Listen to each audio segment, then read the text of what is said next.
Triangle's best wrestling rivalry is reignited tonight in the 129th meeting all time between 6th-ranked North Carolina State and 18th-ranked North Carolina. But the top of the ACC is also at stake. Both these teams undefeated in conference duels. Inside the friendly confines of Carmichael Arena, Ian Unsworth alongside the former NCAA All-American Clay Lott. Clay, you wrestled in this rivalry. You know how intense it is. Both of these coaches told us this week, guys will use the energy of the crowd to perform their best on the mat. Yeah, this is a very intense rivalry. It always has an exciting atmosphere, and tonight we're going to get to see which wrestlers step up to that occasion. Well, we've got two veterans starting us off at 133 pounds. The Wolfpack send out 12th-ranked Kai Arini, and UNC goes with 13th-ranked Ethan Oakley. Very tight match. Yeah, both these wrestlers are veterans, and they're both very savvy wrestlers. They've both been in the spotlight in this atmosphere before. I think we're going to see a tight match that comes down to the wire. Well, at 157 pounds, we've got another matchup of guys that know each other really well. Sonny Santiago and Ed Scott matched up twice last year, and so one of them's looking for that deciding third match win.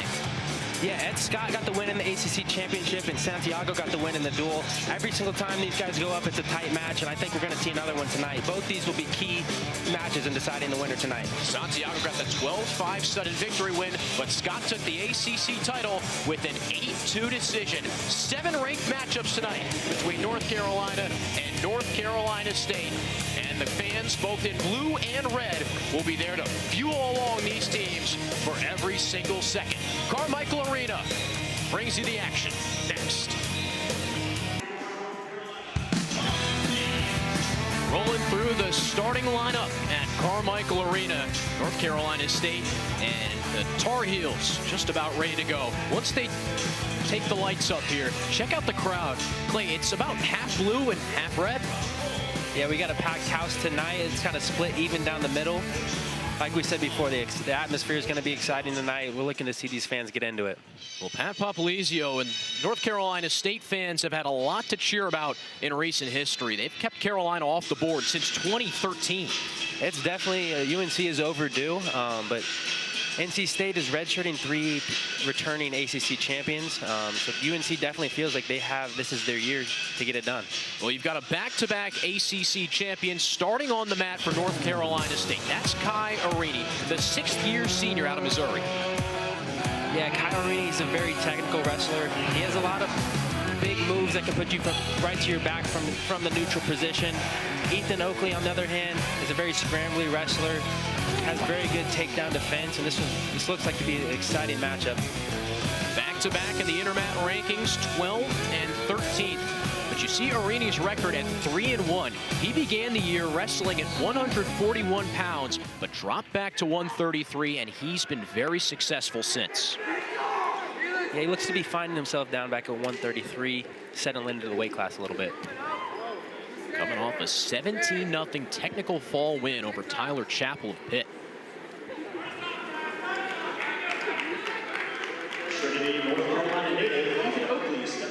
Oakley's 14-4 on the year, 6-3 in duels.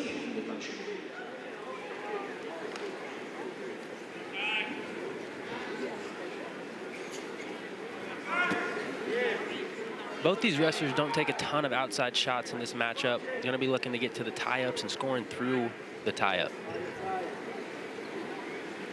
Ethan Oakley likes to utilize the slide-bys and the opponent's pressure to get to the takedowns, and Arini loves that front headlock and underhook position. Oakley took a 2-0 decision over Raymond Adams last Friday. Carolina beat Duke 40-3 team scoring. But as you mentioned, Clay, Oakley's matchup started slow. There wasn't any scoring in the first period between Adams and Oakley. He's been wrestling a lot of tight matchups, and sometimes that's just the style that you wrestle, and sometimes you can just take what you give you, and he's a wrestler that likes to use the opponent's pressure, and sometimes if you don't get that, it's hard to find your scores. So Oakley's been doing a great job of letting the match come to him this year.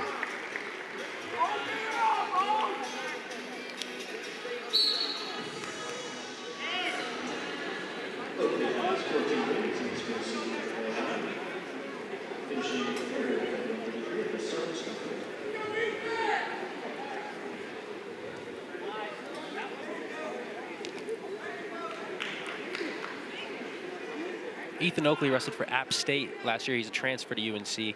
And I know they wrestled NC State last year, and he told me that he wrestled Trombley from NC State, and so I believe this is the first matchup between these two wrestlers. Oakley, a 2-year contributor for the Mountaineers. Never did wrestle Kai Arini. Oakley spent both those years at 133. Back-to-back All-SoCon performer. Crowd getting involved early on. This is the Carolina spirit, Clay, that you wanted to see. And you hope these wrestlers live up to the moment. Can feed on that Wolfpacker firing back.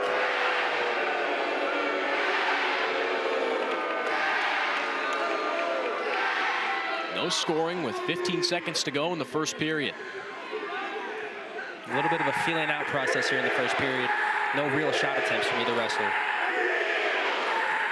Oh, Arini in on the leg. Oh, he's got to get the mat return for 1.5 seconds. And that is big for Oakley.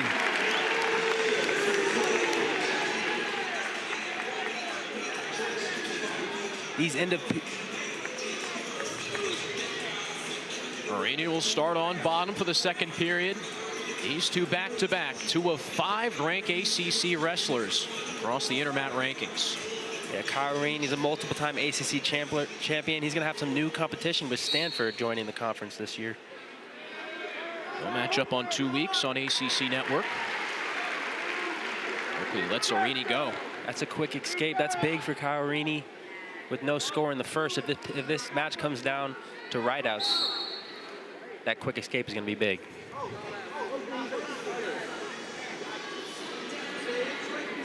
The brick is out. Right in front of the Carolina bench.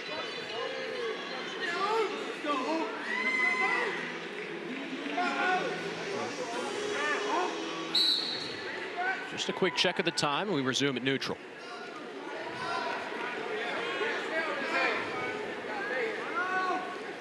Now, Arini got to that left side duck under at the end of the first period. Let's see if he can find that a little bit earlier in with some more time on the clock. Arini in on the shot, stuffed by Oakley. Oakley looking to stay heavy here. Arini's trying to cheat to the left side, and you get a stalemate. We didn't get to see that position play out.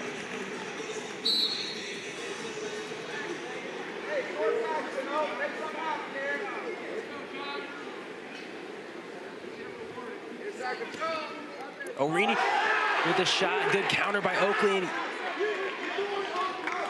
It's a good reaction by Oakley right into his underhook. Seems as if Kai Arini is growing into being the aggressor.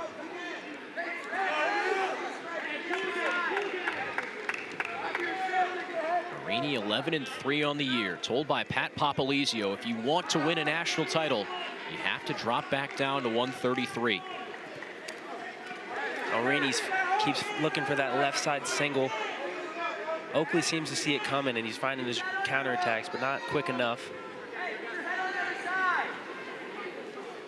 We're seeing a little bit more offense in the second, but defense is up to par, and nothing has been, no attempts have found the legs yet in the second.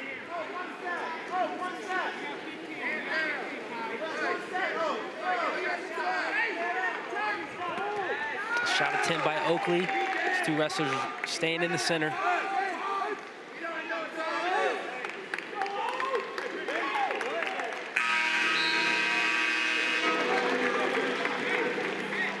Arini heads to the third period with a 1-0 lead.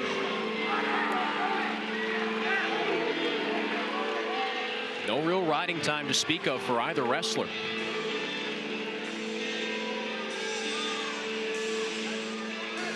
A caution for Oakley. I think he wants to get up quick and get this match started in the third period.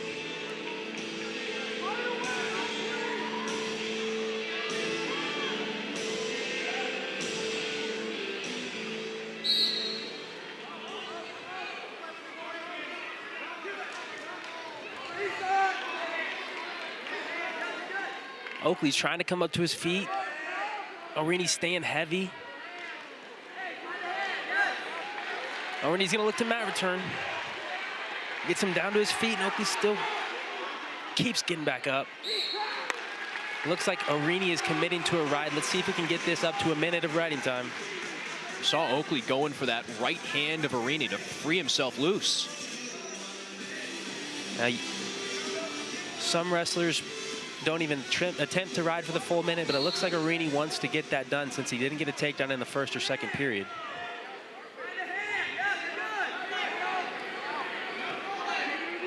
Arini's trying hard for that mat return. He gets it. And Oakley's back down on the mat. He finds his way back up again with a switch attempt. And one is awarded with a loss of control. I think he was out of bounds for the takedown, but there was a loss of control there. That's a slick reversal attempt by Oakley on the edge. And a loss of control awarded the escape. And the match will be decided here in the third period, 1-1. Could hear the entire left side of the crowd from our vantage point call 2, hoping for that 2-point reversal.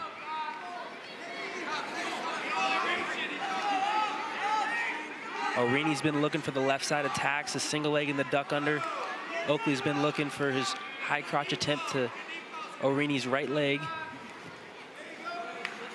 Ethan Oakley on a 4-bout win streak. A double attempt by Oakley, and he's got the leg in the air.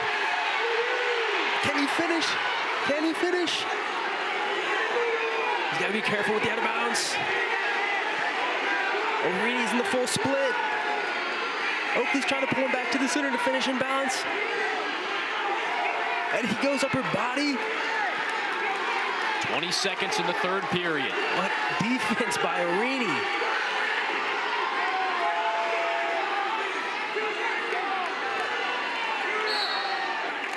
And a stalemate will bring them back up to their feet with 10 seconds left in the match. 1-1. It was a great shot attempt by Oakley, but better defense by Arini.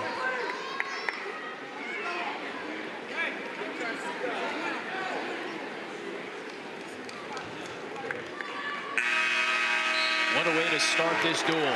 Sudden victory in the opening matchup. Two veterans, two savvy wrestlers, down to the wire.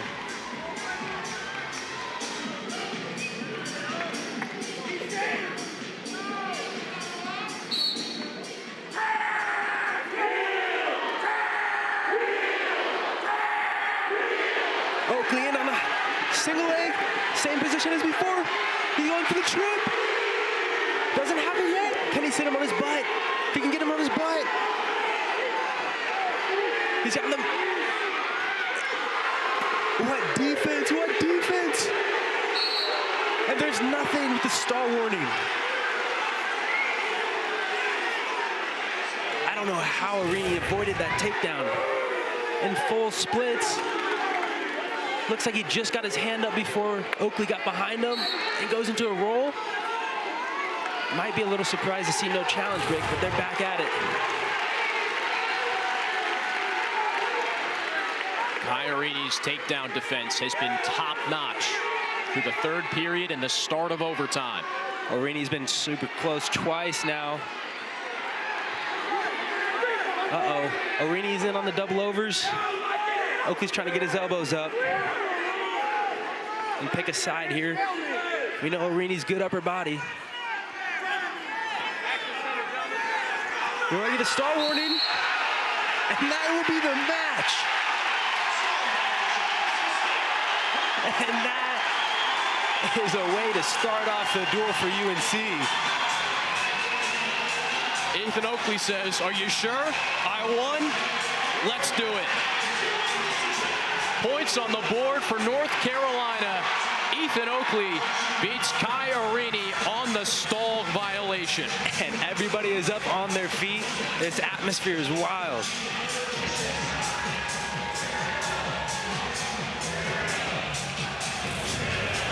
One more look at the call in overtime. Oakley in with the underhook and just drives him out of bounds. Which in college wrestling, if you back out of bounds, that is a stall. He got both of them in overtime. What a way to win and be aggressive. Oakley now 15-4. Arini left in disbelief. He drops to 3-2 at 133, and Oakley remains undefeated in ACC competition. Up next, Jaden Scott, 22nd in the country at 141, faces a young gun in Tyler Tracy, a native of Raleigh. Yeah, Jaden Scott, ranked 22, has been off to a hot start this season. He's been really excellent in some open tournaments this year. And the UNC coaches this week have been talking about bonus points in 141 all week, saying that Jaden Scott needs to come out here and get bonus points for the team.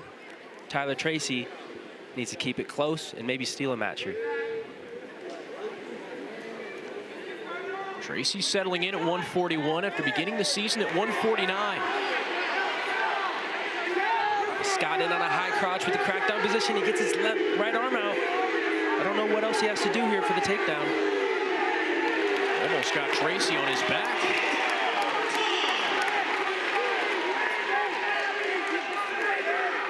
Scott with the heavy pressure, transitioning to top wrestling.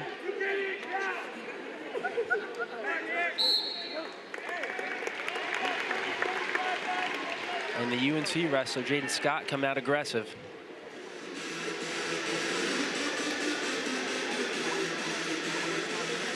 Bit of a slow start to the year for Jaden Scott. It's just 2-6 in duels, but associate head coach Tony Ramos told us that he's really starting to find his confidence, and that's helping him grow leaps and bounds. Oh, he's got him on his back, a sub back.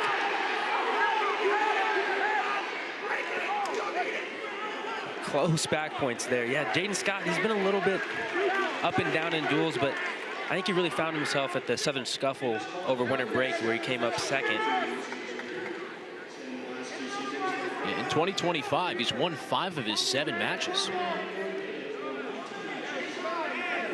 Yeah, Jaden's a very, very solid wrestler, has excellent defense.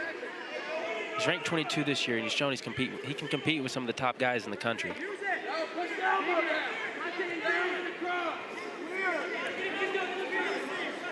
Oh, throw by Tracy. And it countered by Jaden.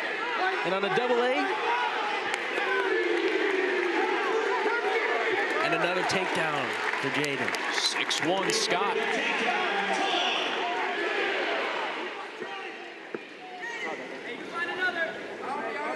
Coach Ramos in the UNC corner yelling for one more takedown this first period.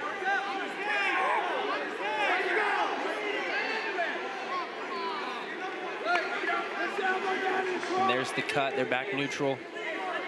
Scott's going to be looking to finish this period on top. Tracy with the forward pressure puts Jaden on the edge of the mat here.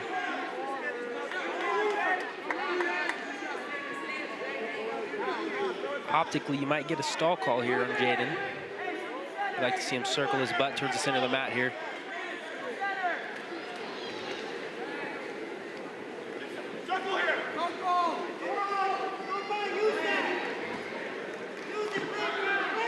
Jaden in that force wizard position. We ran out of time. 6-2 lead for the first period. Jaden Scott with a couple solid takedowns. Jaden Scott in on that over-under position, and he just drops to the leg and powers through with a strong finish on the double.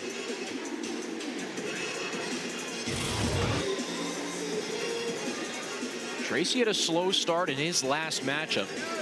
Hits Anthony Santaniello.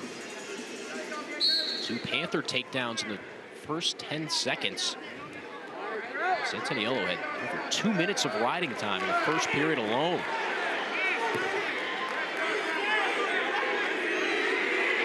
I think Jaden Scott thought he had an escape there. Tracy was going for the escape and takedown, but they didn't award it, and they called him for locked hands.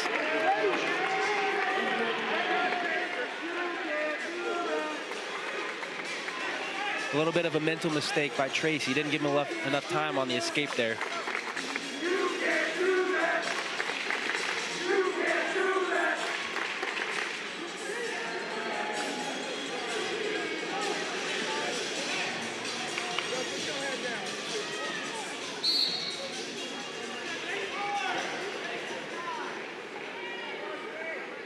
Jaden Scott looks to get back to his feet here. He should be aware that Tracy's not letting him go. Tracy looking for the mat return. Jaden's stuck in this quad pod position. Tracy's being stingy. Up, Jaden.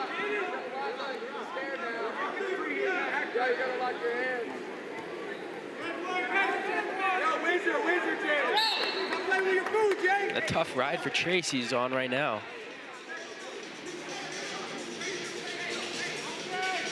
You know, for NC State to keep these matches close is exactly what needs to happen. Putting on a tough ride and making everything hard.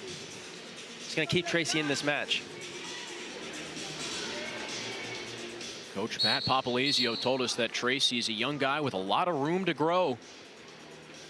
But this is one of these matchups where he expects young wrestlers to perform above what they've shown in the past, just because of the energy and the fact that this is a rivalry that Tracy's grown up in. Went to Cardinal Gibbons High School, two-time Carolina State champion. Scott using the break for a quick escape off of the reset. Now Scott's back on the edge of the mat here. You'd like to see him circle his butt towards the center of the mat here and avoid a stall call.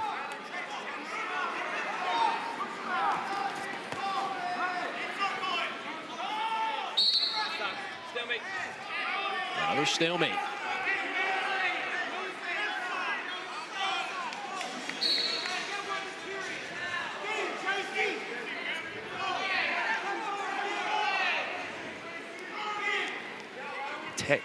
Tracy back in with the right underhook. I think he feels like he has found something with this right underhook. Keeps going for that throw by and finding himself back in this position.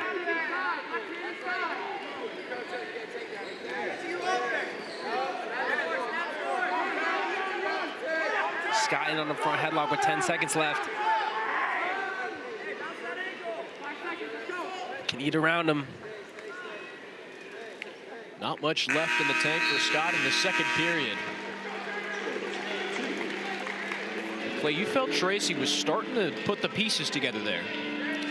Yeah, to keep it close. Look, Tracy had a really good second period there with about a 40, 50-second ride there, taking some energy out of Scott, and then was really aggressive on top, or on the neutral. He found his right underhook. He was going forward, not really letting Jaden get to any of his offense there. It was a good, solid second period by Tracy. Scott had 55 seconds of riding time after the first period.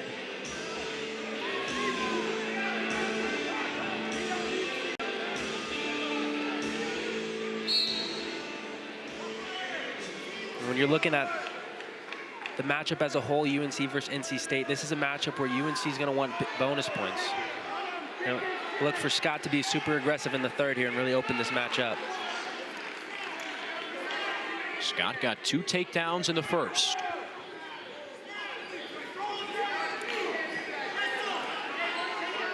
Back in on this over underhook position. I think this is Tracy that's forcing this position.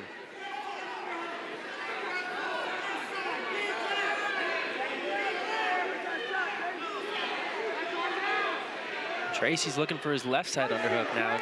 Scott clears out, trying to find some space and get to his offense. Throw by attempt by Tracy, and now Scott is called for stalling.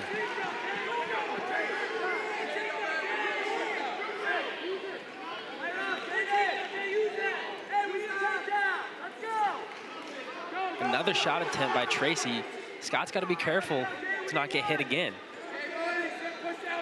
Tracy's certainly the aggressor.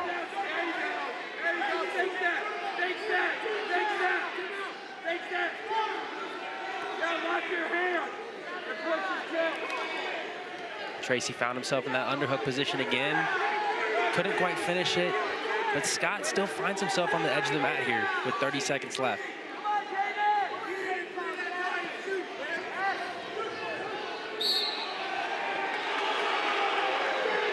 With a 5-point match, we're just 1 takedown away from bonus points if Scott can get a takedown and a ride out to finish the match. 20 seconds to do so. Or takedown and some back points could do it for Tracy as well here. And another stall call makes it a 4-point match.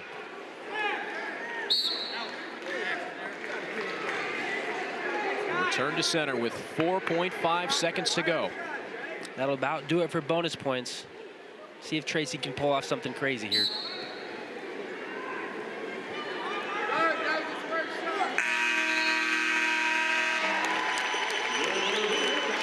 The first two matchups go to the Tar Heels. Jaden Scott, an 8-4 winner by the decision.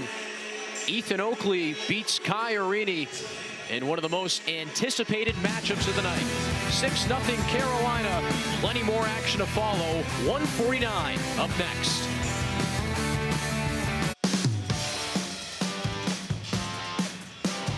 Couple pieces of news around the ACC. 2 top 10 squads in the NWCA top 10. A lot of depth in the conference this year with 48 ACC wrestlers ranked by Intermat and ACC co-wrestlers of the week. We've got one about to wrestle right now. Yeah, Coy Biskin's coming off one of his best weekends of his wrestling career at NC State. But he's going to have a tough matchup tonight against Lackland McNeil. Vision just beat Finn Solomon 4-1. Solomon's NCAA qualifier last year, but McNeil is the highest ranked opponent he's faced. Lachlan McNeil has been a machine as of late. Yeah, he's been really dominant throughout his time at UNC. He's a multiple-time All-American, Canadian World Team member. He's a really solid wrestler. 14-3 on the season. Coming off a pin of Duke freshman Eli Murray.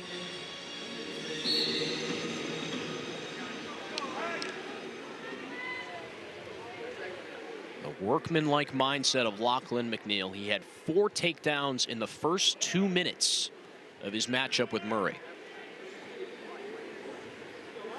Yeah, Lackland's got a crazy gas tank. Really, he wrestles with a really high pace. Likes to come out from the very first whistle. That's almost the opposite of Bizgens, who Pat Popolizio has been calling on to take a couple more risks, be more aggressive, score in the first period.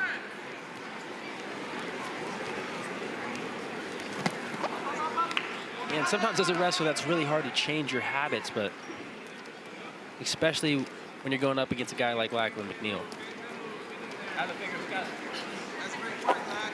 Throughout the first minute, Lachlan looks to be the aggressive here, getting to his snaps, trying to find some ankle picks.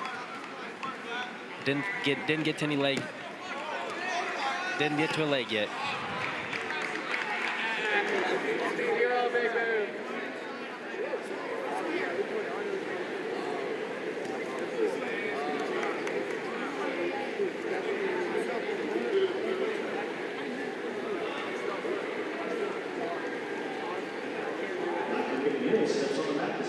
Two wrestlers feeling out the hand fight. Ankle pick attempt by Lackland off the snap. Biskin's trying to force a scramble, grabbing the foot and trying to roll. Oh, I think Lackland's a little bit disappointed with the potentially dangerous call. Biskin's had the left ankle. Yeah, Biskins does a really nice job of finding that leg right there and keeping it tight as possible to his chest. The referee deemed that to be dangerous to Lackland's knee, and they're back up on their feet.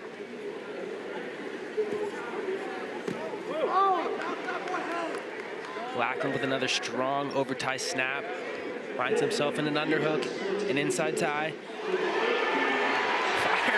Nice fireman's attempt by Biskins.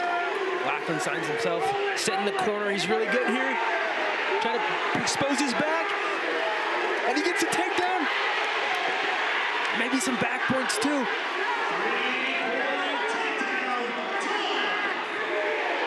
Saw a 1 count, but no back points yet for McNeil. And he's got that leg in Turk for some more back points.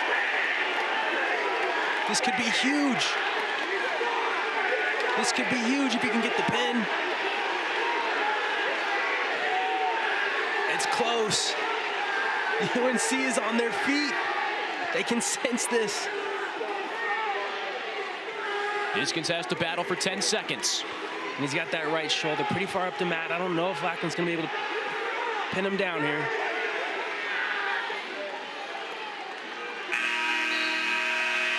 great first period scramble by McNeil. The full 4 back points awarded to Lachlan McNeil, who took control at the end of the first. Yeah, he gets to this sit the corner position, gets Biskins' hips over his head and tries to split the middle here. There's not much Biskins can do once he gets the leg splits. Transitions into the Turk for the back points.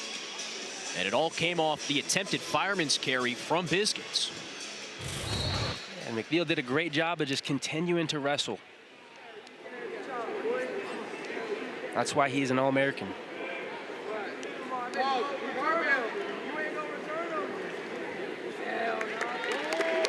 A quick escape from McNeil. Already opened this match up to 8-0 after the back points in the first. McNeil, an All-American last year. Beat Real Woods in the NCAA tournament. 2 years at 141. This is first season at 149. McNeil's really starting to feel these snap downs, mainly from his overtie. Once he gets Biskins' hands on the mat, he's trying to find a corner, trying to find an ankle.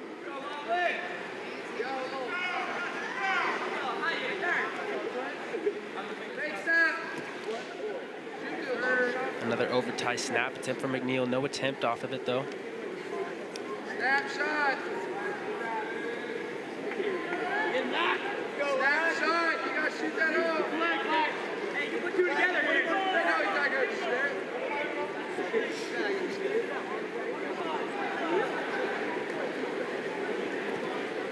McNeil continuing to stalk forward here. McNeil with the inside position. I'd like to see Biskins start to work some of his stuff as UNC starts calling for stalling.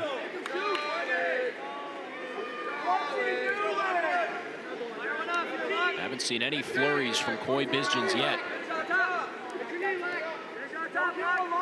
That scramble attempt by McNeil would make me a little bit cautious as well.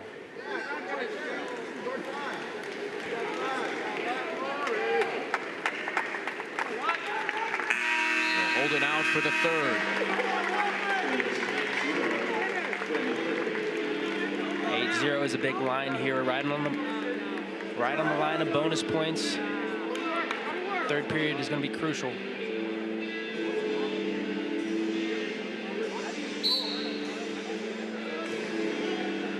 McNeil is a very, very solid top wrestler here. Didn't commit to the ride, so he's going to need a takedown here for the bonus points. 36 seconds of riding time for McNeil. Underhook throw by attempt by McNeil. That was slick. Can he get that takedown? He's looking to trip. And that's another 3 by McNeil with a smooth trip.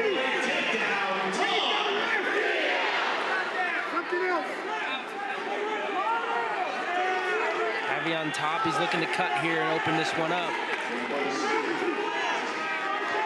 That next threshold on bonus points would be a tech fall. An 8-point win would be 4 points, and that tech fall would be 5 team points. And a 15-point margin.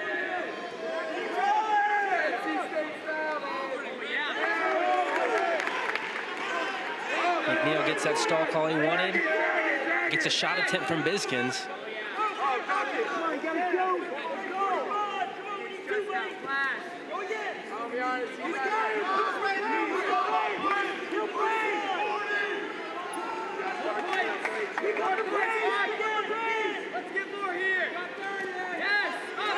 Lachlan being the aggressor here in the end of the third. And on the shot, he's gonna look to suck this up and get to his feet. Biskins with the heavy hips.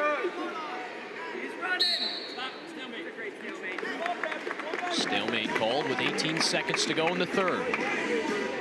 McNeil being up 9 points here. He's 6 points away from a tech fall. Your mindset almost switches a little bit defensive at this point, being up by 9. Don't want to make any dumb mistakes. That's going to lose that bonus point.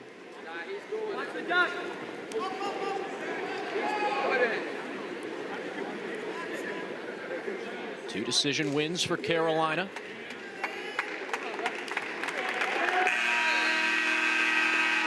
third, a major decision for Lachlan McNeil. Pins Coy Bisons with his first ACC loss this season, and McNeil advances to 15-3 on the year.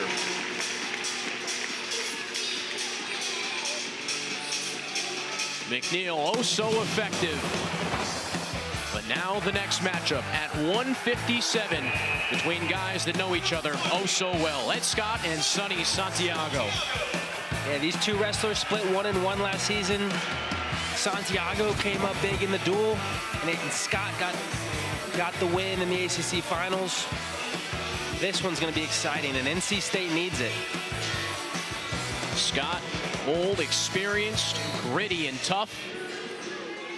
Santiago has worked his way back from injury this year, coming off a Tech Fall win this past week. Yeah, Ed Scott's he's another veteran wrestler. He's been in the NC State lineup for a few years now. He's been a couple-time ACC champ. He's a very solid wrestler. He has a great lefty headlock, loves to work out of the front headlock. Santiago has a great lefty single. Just saw an attempt there. He's going to be looking for that all night, and that key will be finishing.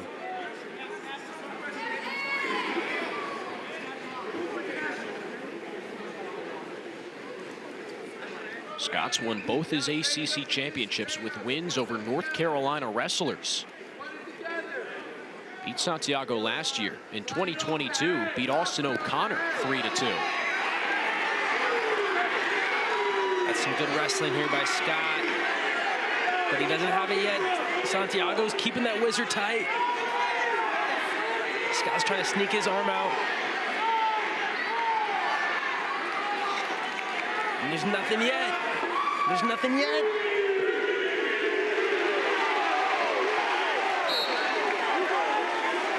And they're saying Scott got the takedown when Santiago fell to his hip there. Oh, and a reversal.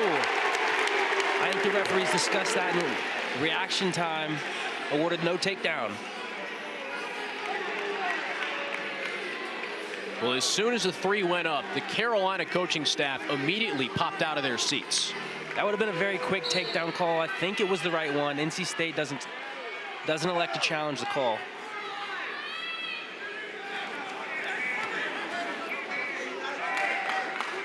And that was some good chain wrestling by Scott off of Santiago's attempt to find the leg.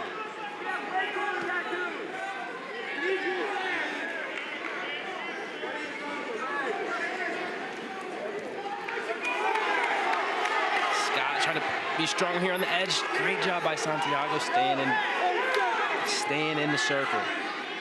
Powerful left arm of Ed Scott coming into play. Looking for that underhook once again. He's trying to push him out of bounds here. Get into that forced wizard position.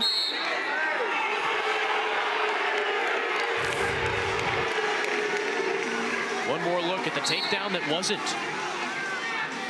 For that split second, Santiago fell to his butt. I think that's when the ref saw the takedown, but it wasn't long enough. Great reaction by Santiago. Both these fan bases so invested. North Carolina State wrestlers locked into this match at 157. Single leg attempt by Santiago is countered by Scott. It was a great defense by Scott to see that coming. And a big mat return attempt by Scott. He needs to finish this period on top.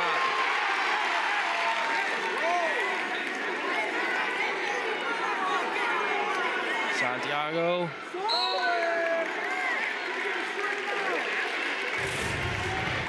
Santiago with the single leg attempt. Doesn't get to the leg, and just perfectly timed by Ed Scott with the sprawl.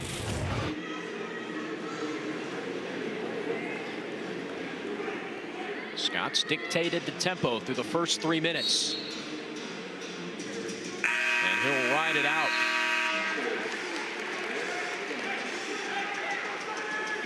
Ed Scott 14th, Sonny Santiago 19th. Rafael Hippolito Jr., the top-ranked ACC wrestler at 157. Scott coming off a win over Dylan Evans, 5-3 in his last bout. And what does that say about ACC wrestling? Seems like every single weight class is 5, 6, 7 ranked wrestlers deep. Escape point for Ed Scott to start the second. It's been a very good start to the match for Ed Scott. Been on multiple shots here. He's had multiple chances to score.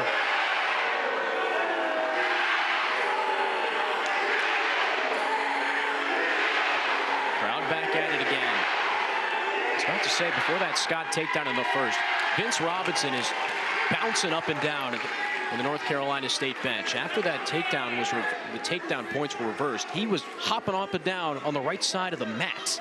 He's so into this. Single leg attempt by Santiago. Couldn't get his hands locked.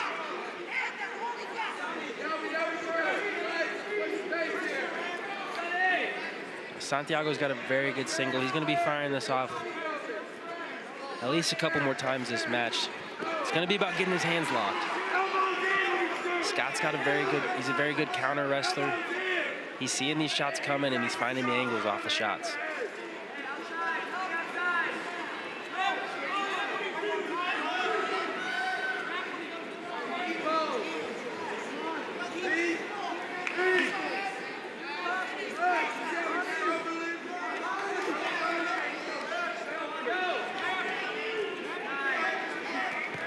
Another single leg attempt from Santiago. Scott knows it's coming. Santiago can't seem to crack that defense.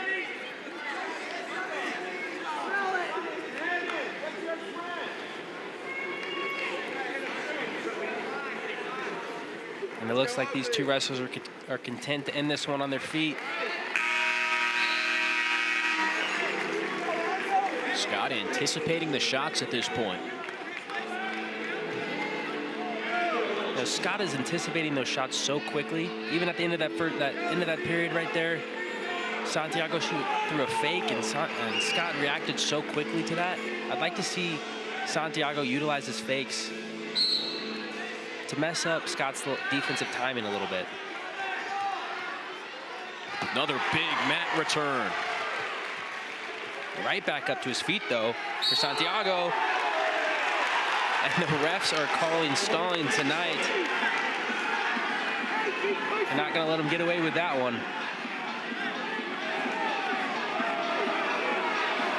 Matt Popolizio, middle of the mat. Rob Cole out of his seat to say, let's keep this thing moving. And you can feel the animosity between these two teams. What do you think Coach Pop's saying to the officials here? I think he's just complaining that call. When Santiago got to his feet, he was on the edge of the mat. As a wrestler, you'd like to be able to just pull him out of balance instead of expending all that energy for the return. And at home, a lot of the times you don't see that call. That's a 50-50 call. So I think Popolizio is just a little upset that the calls are not going their way. Santiago a takedown away from a tie.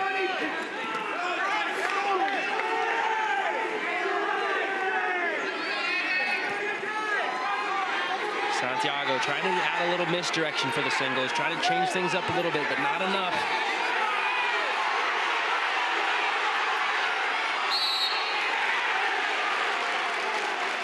And Santiago gets called for stalling as he puts himself on the edge of the mat.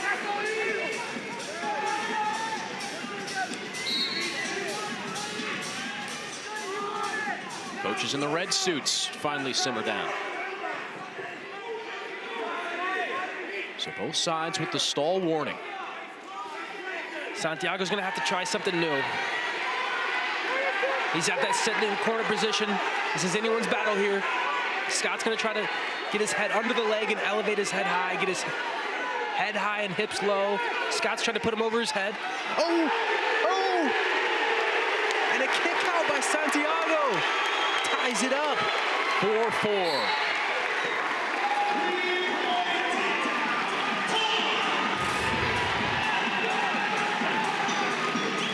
A beautiful kick out by Santiago. What a counter by Santiago. That's athletic.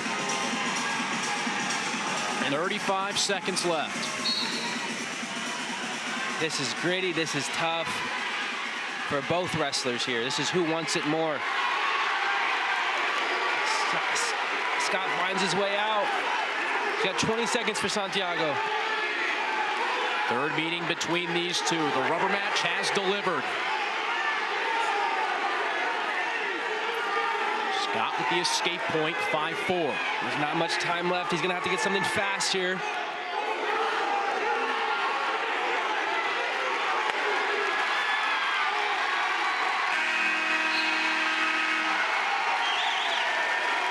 And Scott, by the skin of his teeth, wins the third matchup between these two experienced foes. A very close decision. A late comeback from Santiago had us tied. And we are 10-3 UNC. North Carolina State on the board. Lachlan McNeil, major decision win at 149. Then Scott puts the Wolfpack with points at 157.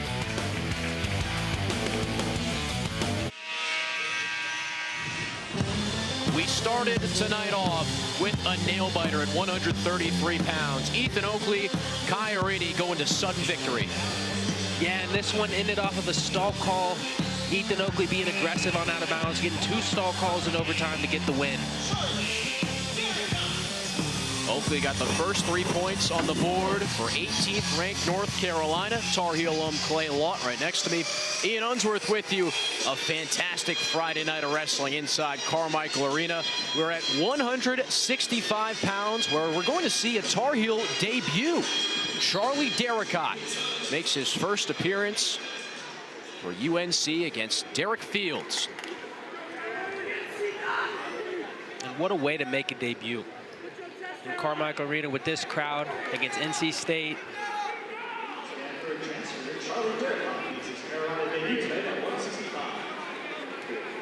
Derricott joined the Tar Heel roster on January 8th. He's only been in the state for a couple of weeks now, but he's been getting acquainted with the team. The coaches had to make weight, get a couple simulation matches. So the staff is feeling that he's ready to come out here and get a win tonight. Looks like Fields might have caught a poke in the eye. Derricott spent some time with Rob Cole at Stanford. Wrestled 2 years there at 157. 4 matches last year at 165, but enough time off that he has 2 years left of eligibility. Tommy Ramos told us that he spent this past semester down in Georgia training with his old high school, Buford. And what a beautiful outside single attempt from Derricott. And he's immediately to that ankle ride. Let's see what he can do on top here. Oh, and he's going to look to keep the pressure going. Beautiful shot attempt by Derricott. Single attempt transitions to the double quick finish. Excellent job by Derricott. Training with those high schoolers, huh? Not bad. Derricott was a 3-time Georgia State champion.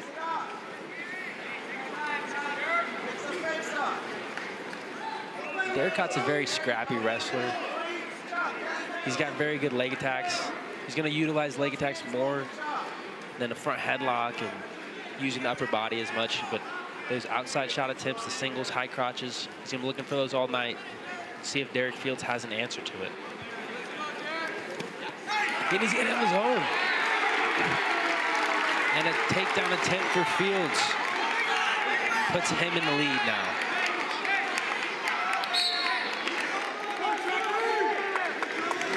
Quick response from Fields. The single attempt for Fields does a great job of sitting Derricott to his butt for the quick finish and not getting stuck underneath. He's got a lot of notches on his belt. Redshirt junior from Brunswick, Ohio. About 45 minutes outside of Cleveland. Derricott, this being the first match of his season, I'm interested to see where his conditioning is at this point. This is his first time that he's been down to weight and wrestled a match. Sometimes this being the first time down to weight, that can play a big factor in your conditioning. And they're off to a fast start tonight. Let's see how Derrickott holds up. Fields undefeated in ACC competition thus far, 3-0. 5 of his 8 losses with top 10 opponents. So you know he is battle tested. When you talk about conditioning, part of his offseason focus was picking up the pace, wrestling quicker.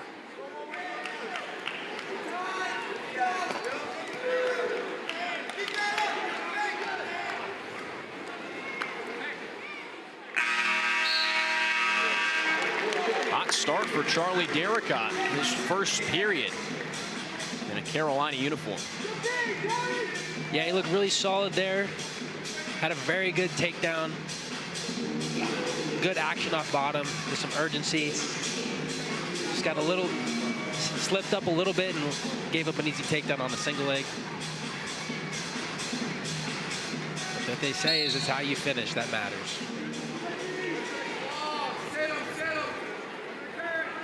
Fields quickly to his feet.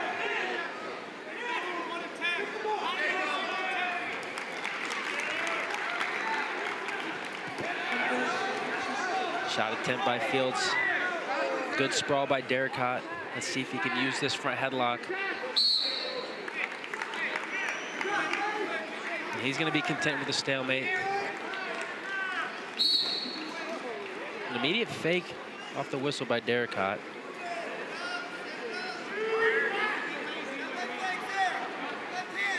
Derrickott seems to work more off forward pressure, and Fields seems to be okay sitting back and using Derrickott's pressure, letting Derrickott get too overcommitted walking forward. That's how he got on that single leg in the first period.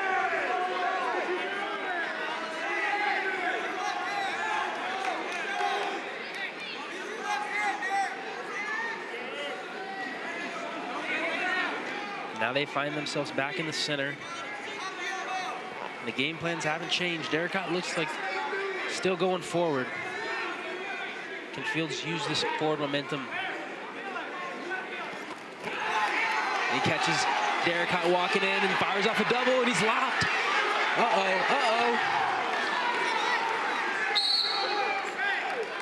We got locked up upper body, and we didn't see the fireworks we wanted.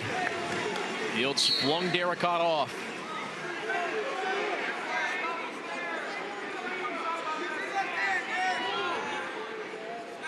That Fields counterattack almost went sideways. Yeah, that's exactly right. Derrickott's got to be careful walking forward, knowing that Fields is trying to time that. Trying to time Derrickott walking forward so we can get in on a deep shot, whether that's a double or a single leg.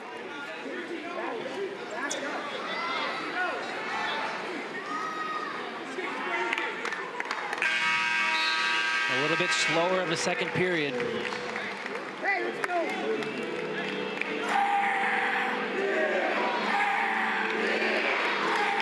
Let's see where Derrickott's stamina stands. And he looks to be in good shape. He hasn't shown any signs. I'm just aware that this is his first match of the season.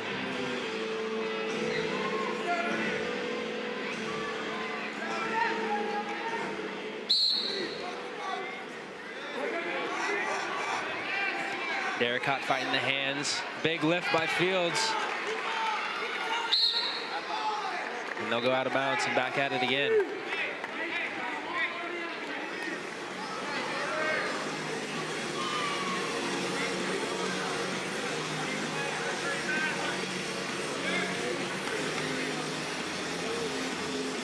Through 4 matches and change, we have not lacked late clock dramatics. One sudden victory. Ed Scott beating Sonny Santiago with an escape point. 3 seconds to go. Tied at 5 as Derrickott twists out. a minute 30. Who's going to be the aggressor? Who's going to be the one to take the shot? And it's Fields. And on the shot. And on the shot. And he runs him down. That is huge.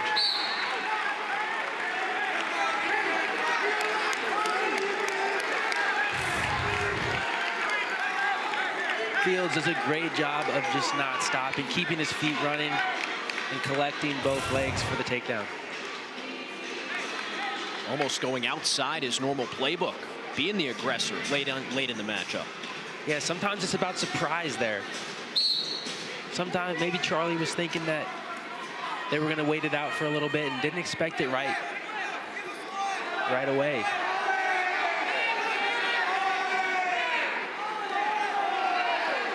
Couple mat return attempts by Fields. Derricott's trying to stay on his feet. And he gets away with 50 seconds left on the clock. A takedown will put Derricott in the lead. Fields built up that riding time, but it's not at a minute.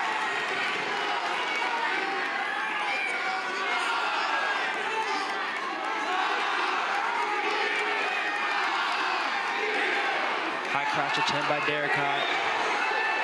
Fields has felt it a couple times now. Does he have a plan B? Does he have somewhere else to go? Oh, single leg attempt. Fields fires off another shot here. He's staying tight to the leg here. It's a good way to get off a couple seconds. Just hanging on to the leg. Derricott can't seem to break it, but he needs the takedown. Fields doing a great job, and I think he's going to win it out.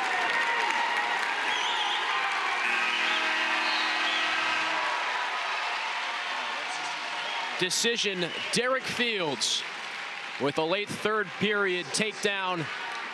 He sends Charlie Derricott back to the showers with a loss in his first match with Carolina. North Carolina State takes the last two, 174 after the break.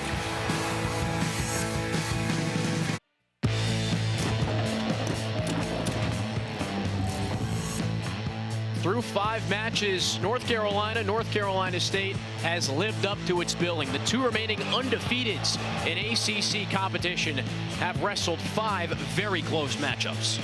Yeah, every single matchup has been coming down to the wire outside of 149. It's been tight match after tight match.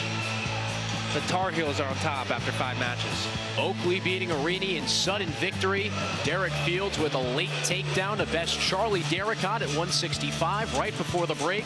As we look ahead to what's next, with 5 matches remaining, there's a lot left to be decided, and some of the most exciting contests are going to be at the very end. 125 has been circled all night. Yeah, these are 2 of the best wrestlers in the country. Vincent Robinson, he's undefeated this year, ranked number 3. Spencer Moore, last time in Carmichael Arena, beat number 4 Eddie Ventresca of Virginia Tech. That one is circled for everyone around the country. 174 awaits us right now. Matt Singleton, 20th in the country, and Josh Ogunsanya, the transfer from Columbia, a law student as well as an ACC wrestler. Yeah, he's got a lot on his plate. I've talked to him. He's mentioned that law school is definitely giving him a challenge, but he's been wrestling super good this year, kind of taking a page out of Keyshawn Clark's book, who wrestled and was in the law school a couple years ago for the Tar Heels. Strong start for Ogunsanya.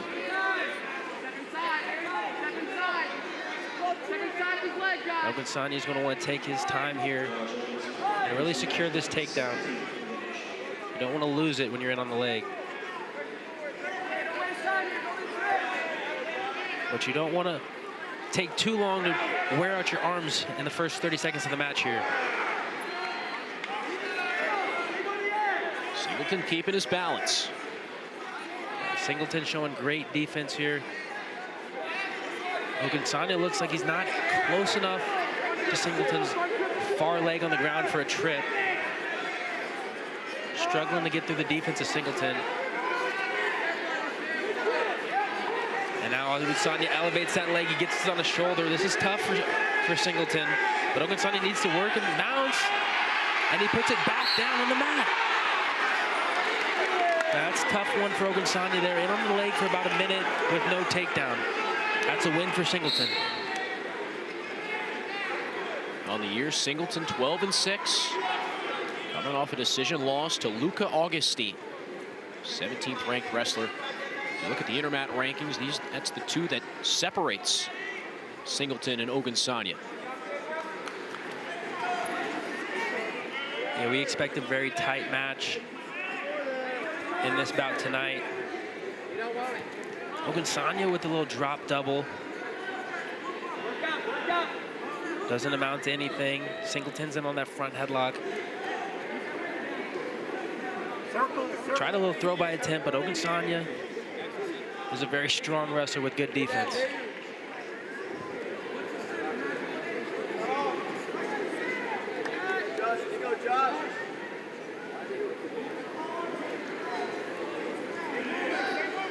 We've seen shot attempts by both guys now. Singleton's more working off the underhooks, and Ogunsanya's working off posts and more outside shots.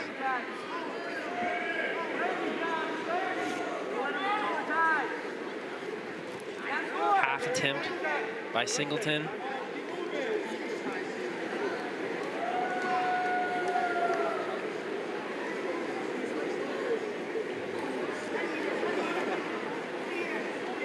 Kind of deadlocked in the center of the mat right now for both these wrestlers.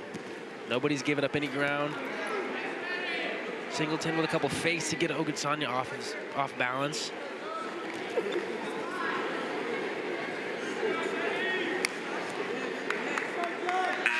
Right now, the failure to capitalize off that leg control is the story of the first period for Ogunsanya, who will start on bottom for the second.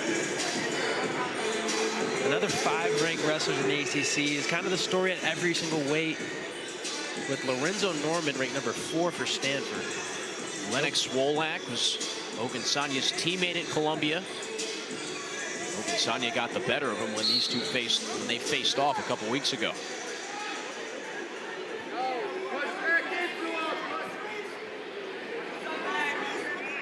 Ogunsanya doing a good job of sealing off. And Singleton's gonna push him to the edge and get a stall call. NC State upset about that one. Almost tried to push, looked like he tried to push him off the mat instead of trying to return him. And the ref's gonna deem that stalling.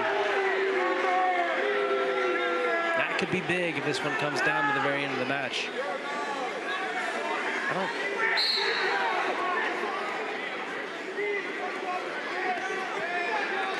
Good job of sealing off by Ogunsanya.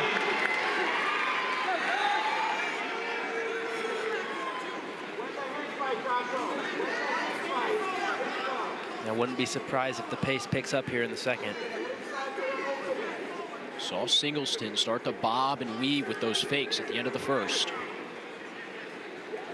Yeah, both wrestlers kind of seem to find what is working for them. For Ogunsanya, it's that left single. For Singleton, it's that left underhook. Both going at it again. Singleton finds himself in the underhook.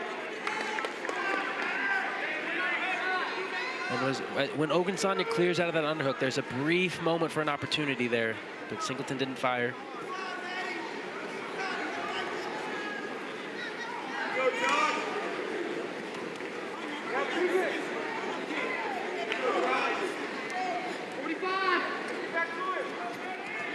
Some more fakes by Singleton. Getting Ogunsanya off balance.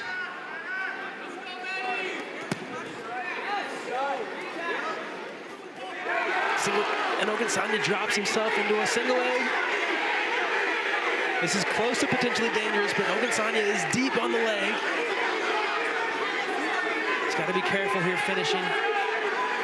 But he's got to do it quick. He's got 15 seconds. Singleton's trying to keep heavy on that whizzer. And that looks like 3. He collected the far leg. There it is. Both legs, both ankles wrapped on his knees. That's 3. With 1 second left, that's going to be huge. Almost no time for Singleton to get an escape. Needed 2 more seconds of scrambling. That Popolizio wants to take another look. The brick is out. I don't disagree with this challenge, Brick. This is a big call late in the period of a crucial match.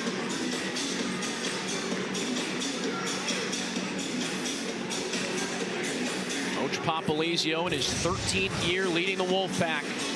Ogunsanya's in on the single. He collects the far leg and drops Singleton to his hip for that brief second.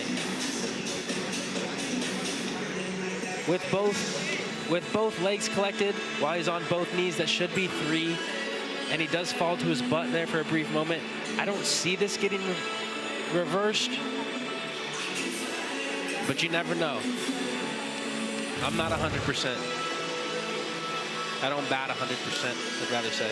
You only have to bat around 300 to make the Hall of Fame. Oh, if this is baseball, I'm doing good. Initial call was a 3-point takedown for Ogunsanya. Singleton only needed to scramble for about 2 more seconds.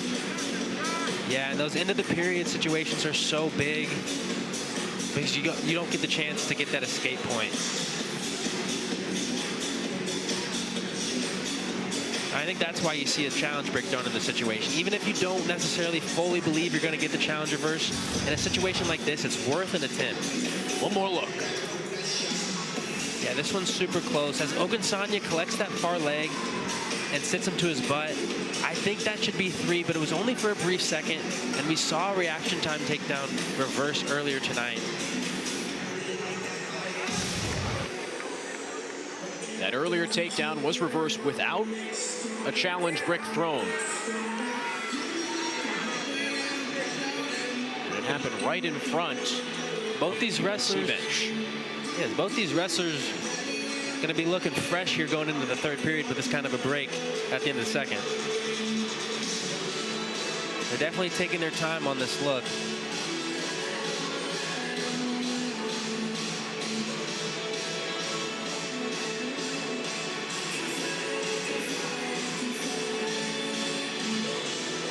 North Carolina State challenge.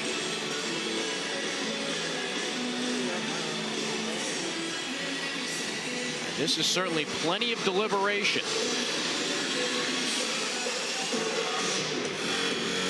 After my first glance, I think I needed a few looks at this one too. It seems like a very close call. It's a very crucial call as well. Definitely one that you want to get right.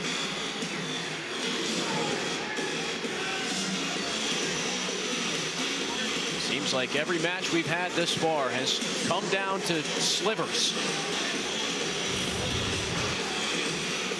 Yeah, we'll take one more look at this takedown. Ogunsanya's in on a single leg, and he collects the far leg. It's that moment right there. Yeah, once he gets sit to his butt, that should be called takedown, but it's just for a brief second. And you wonder what the ref's interpretation of that is. Usually if you have both ankles collected when he's on both knees, that's also grounds for a takedown. But Singleton's right leg in that scramble was up. So some interesting points that they're looking at there. They're running the wave through about half the crowd, and the North Carolina State fans don't seem all too interested. I think it's because it's coming over from the UNC fans. I don't think they're trying to play together. The takedown stands. I am batting 100 today. After a hefty replay review, 1 second left. And Ogunsanya through 2 periods with a 4-0 lead. Singleton right back to bottom to start the third. And like we mentioned, both these wrestlers are going to be fresh now. They got a good 2-minute break at the end of the second there for that review. We'll see who that favors here in the third period.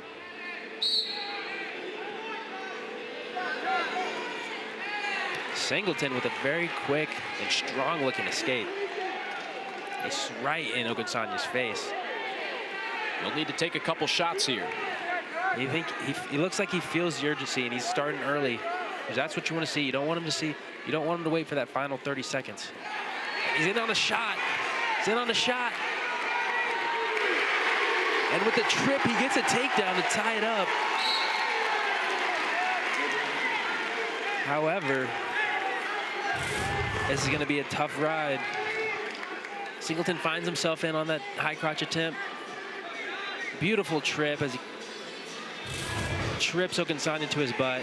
And with 1:30 left in the match, Singleton's going to let Ogunsanya back up to his feet and go for one more takedown. Sometimes holding on to a lead can put a wrestler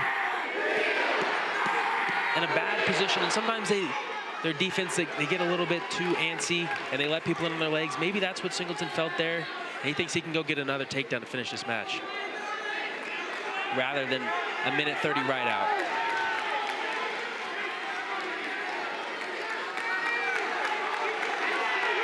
Singleton with his butt in the center of the mat.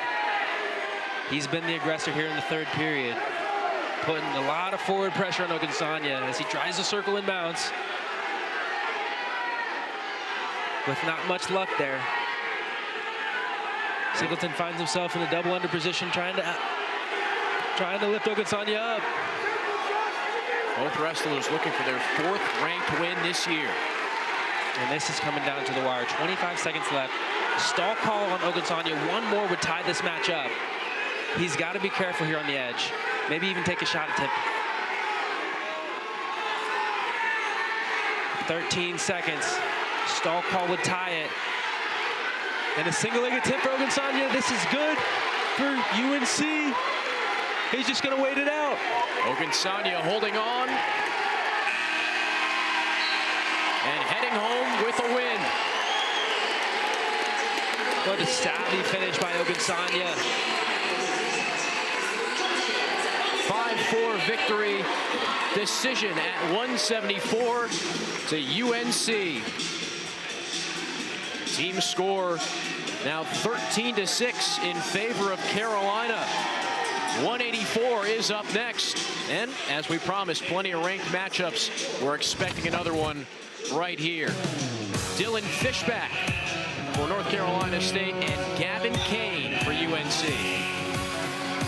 This is another familiar matchup. These wrestlers have been at it before.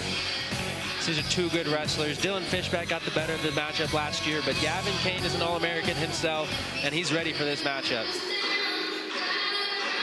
Where do you think Kane adjusts the game plan here to maybe find an advantage? You know, Gavin Kane needs to find his own offense. Sometimes he lets the match come to himself a little bit and lets guys in on their legs. He likes to wear people down that way. Fishback in the past matchups, when he gets in on Gavin's legs, he's been able to finish. So that's going to be key for him tonight. If he can finish those takedowns and not get worn out by Gavin Kane's defense, I think that's the key to this match.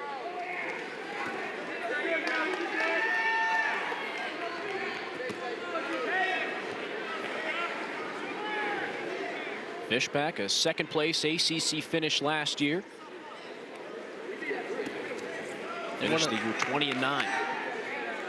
Yeah, 184 is one of the deeper weights in the ACC. Multiple All-Americans. Gavin Kane being one of them.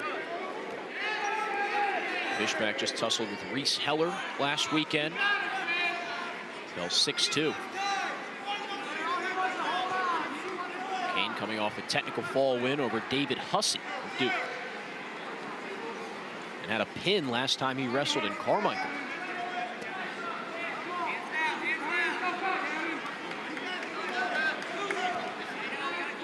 Dylan Fishback has been using that left side underhook early in the match and has been really winning the hand fight. In on the leg here and quick finish. That's the key to this match. And what a strong start by Fishback.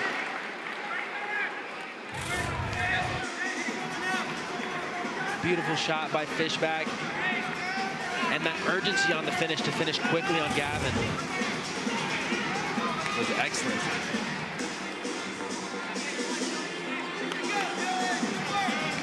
Strong start for the 15th ranked wrestler out of Aurora, Ohio.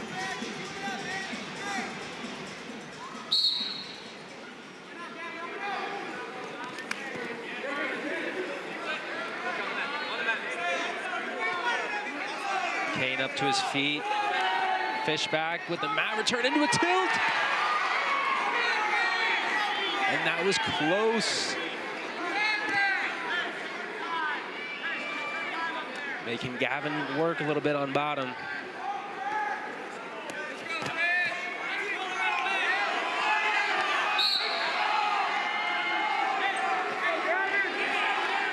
Fishback did an excellent job of staying behind the arms and staying behind Gavin, not letting Gavin get to his feet easy, not letting him get those easy escapes, just making everything super hard. That's very frustrating as the opposing wrestler.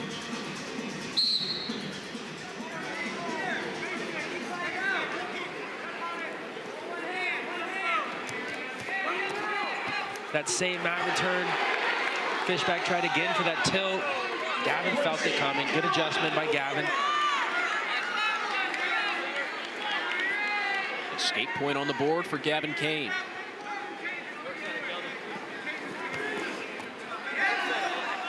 Fishback in these previous matchups has done a great job of getting to Kane's legs and finishing, which is much easier said than done, but Kane's gonna have to find some of his own shots in this match. Fishback beat him 15-3 last year. But you never really see that. There was this... Gavin doesn't get beat 15-3 much at all by anybody. But there was this weird little triangle scenario between 184-pound wrestlers in the ACC last year where Gavin would beat TJ Stewart would beat Fishback, and Fishback would beat Gavin. So far this year, it's been working out the same exact way. Gavin Kane had a pin 2 weeks ago against TJ Stewart. There you see it. Heller is at the top, 14th, but there's the triumvirate you just mentioned. Fishback, Kane, and Stewart. Yeah, these wrestlers are 10 apart in the ranking, but really any given day, any wrestler could be at the top. They all beat each other, and this is a very tight weight class in the ACC. And you mentioned the pin against Stewart. Came 2 weeks ago in this very venue, and it almost happened out of nowhere. Yeah, Gavin Kane was on top. TJ Stewart tried a high flyer attempt, and Gavin Kane ended up getting the pin. That was a huge match, which ended up leading UNC in the victory over Virginia Tech.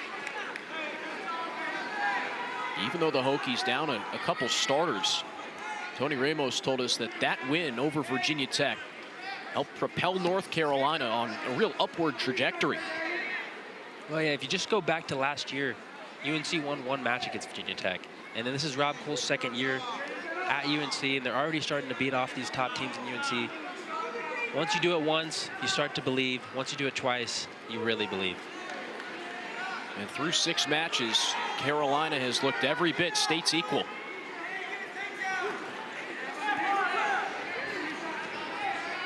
Yeah, and even the matches they lost, every single one of these has been down to the wire. One major decision, Lachlan McNeil. 11-2 over Coy Bizgens. A shot attempt by Fishback. It was a good sprawl by Gavin Kane, not letting Fishback get his hands locked there.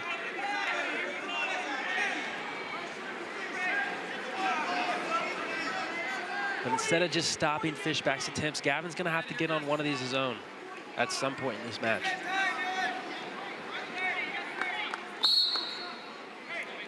Stalemate in collar ties. That's something that you don't see too often. Rob Cole, pensive, looking on at 184. Ooh. Beautiful double attempt by Fishback. And it's those quick finishes, not letting Gavin get a chance to get that hip pressure on Fishback. And 10 seconds left in the period. Escape was huge. Good urgency by Kane.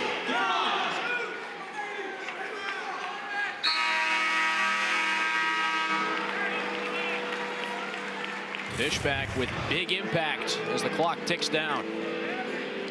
Gavin Kane got caught a little bit high in his stance. Fishback doubled with his head in the chest and runs Gavin Kane through to the takedown. Fishback also 4 seconds away from clearing that minute of riding time. This is a big third period. NC State is about one takedown away from bonus points. But UNC is just a takedown and a stall call away from tying this match. So it could really go either way. NC State's gonna be looking for bonus points to match that bonus point by Lachlan McNeil.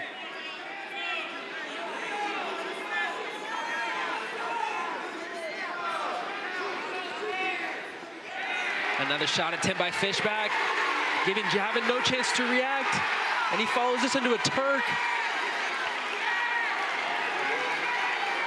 Great transition by Fishback, and he's got this 10-3 with riding time, makes it 11. He's in bonus point territory right now.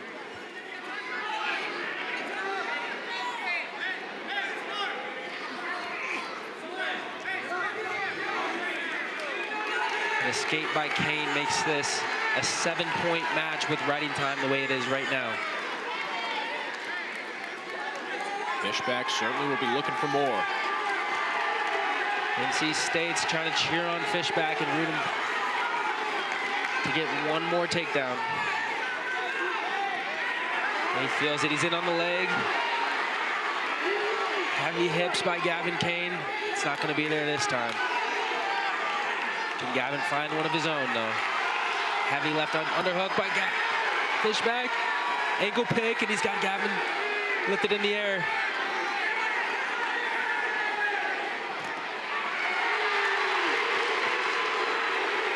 And that's another takedown for Fishback.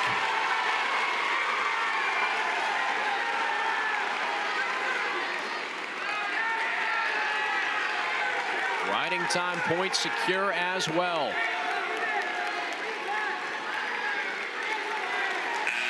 A huge swing for North Carolina State.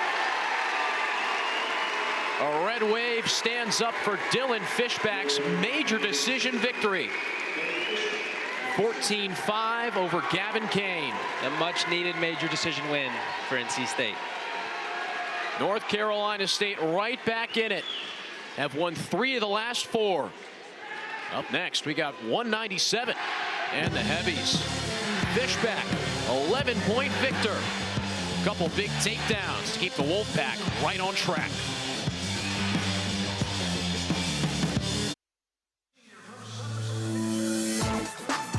Welcome to the ACC.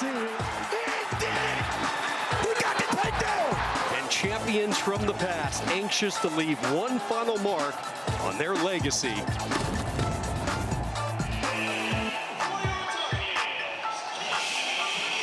ACC championships just over a month away.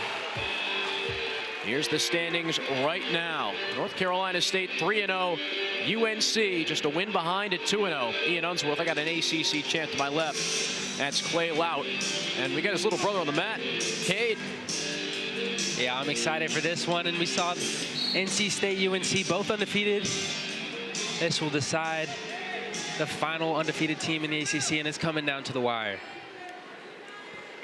Cade Lout going against Christian Knopp, 26th ranked wrestler at 197. Yeah, Christian Knopp's had a very solid year. He's a good wrestler, good in all positions. Cade Lout, my little brother, he's been knocking on the door all year. Had one of his better matches last time out in Carmichael Arena. He took number 7 ranked Andy Smith down to the wire, but couldn't get it done. And UNC is counting on him tonight for a big win here. 13-10. Neck and neck after Dylan Fishback earned 4 points for North Carolina State with a 15-4 major decision at 184.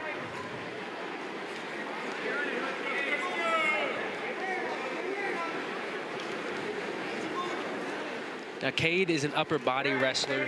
He's going to be looking to score through his underhooks, through the tie-up. He's been looking for that all night, trying to control the hand fight and control the center of the mat. Christian Knopp with a good double attempt there. Almost was able to drive through Cade. Found his head in the chest. Just was not able to power through for the finish. That's something Knopp said he focused on, those hand fights and controlling the wrestling through those at the beginning of the year. Someone who Pat Popolizio said is very experienced, has seen a lot of good wrestling, has done a lot of good wrestling inside our own training, but hasn't seen much of the limelight just because of the talent North Carolina State has had at some of these upper weights. Yeah, being at 197, that was Trent Hidley last year. He's one of the the best wrestlers that's ever came through the North Carolina State program. That's a tough place to be, but he's a redshirt senior, and he's got his opportunity this year. There's no better time for a big win.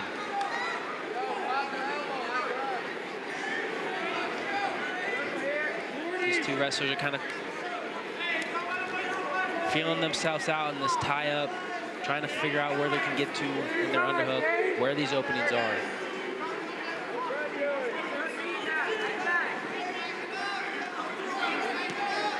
We saw a double attempt from Knopp earlier. We haven't seen too many real attempts from Cade.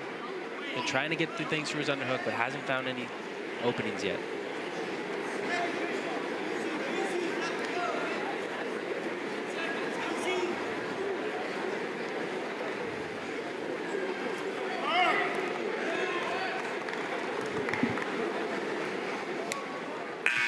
Bit of a stare down through the first 3 minutes.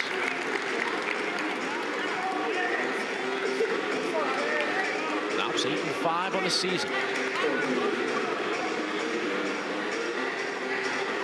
Looked like a similar clash of styles there in the first period. Both wrestlers were going for underhooks, trying to get through things through the tie-up.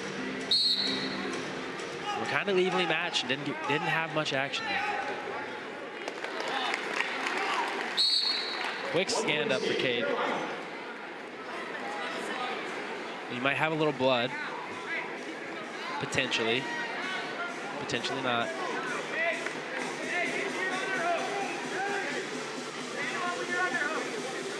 Keeping an eye on riding time. Both officials on the clock. Reset that time to 1:52. Here we go. NC State coach is still not quite sure everything's working out.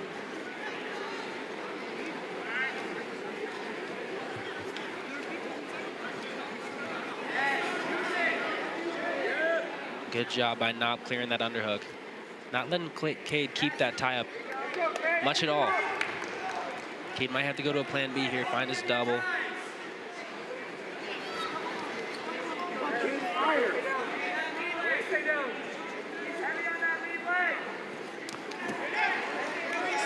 Nice high crotch attempt by Knopp. Countered by a front headlock by Cade. Oh, the double! Strong hips by Knopp, but Cade's gonna look to suck this up. Gets him back up to his feet, and he picks him up, and he slams him. Big slam by Cade. Looks a little bit like his older brother right there. An ACC champ, an All-American, a proud one at that. And a tough ride. Cade trapping the wrist here, trying to get a couple seconds off. I'd like to see a big mat return for Cade. That's a crafty one. Doesn't have to be a big one, I guess. And a good ride by Cade. The younger Louts got the Carolina crowd back in it. And Cade just decides to lift. And what a beautiful slam for the three-point takedown there. And transitioning to a tough ride.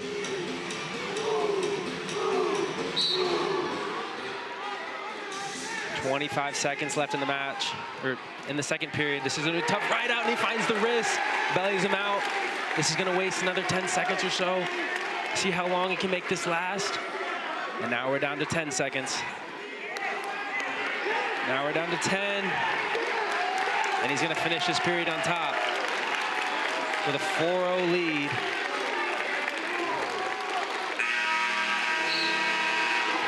If you're Cade with a 4-0 lead, Knopp's probably gonna choose bottom. 54 seconds of riding time. You wanna get this as high above 1 minute as possible.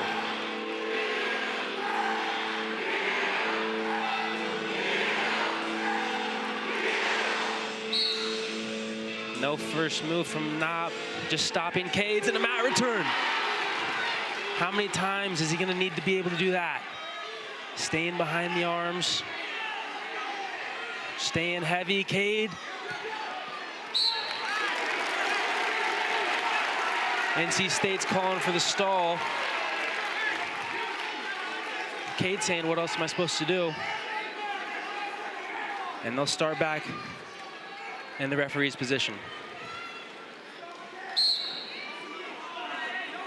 Riding time's at 1:15. Good job of sealing off by Knopp. Nice little trip by Cade. I don't really see him doing that too often. And he gets him flattened out.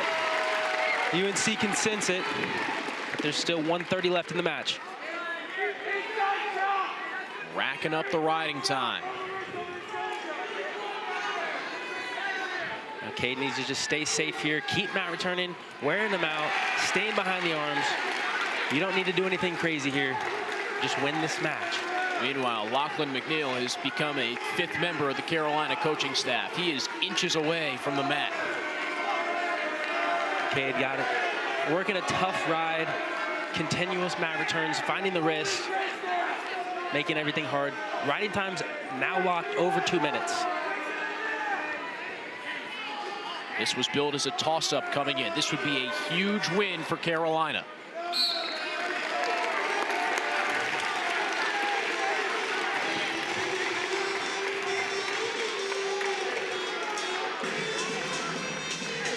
.40 seconds left in the 3rd period. Escaping a takedown. Knopp needs something else as well. And that's the escape. It's now 5-1 with riding time locked up at this point. It's going to need 2 takedowns or a takedown and 2 stall calls. Cade looks like he's just going to hold the center. Knopp's going to try some super ducks. Let's see what else. He's going to have to try something crazy here.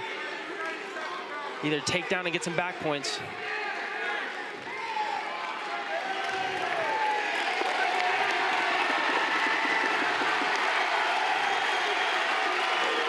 The Tar Heel faithful rise. And Cade Lout brings a ranked win home for Carolina. Quick smile up here to his older brother as he advances to 11-9 on the season.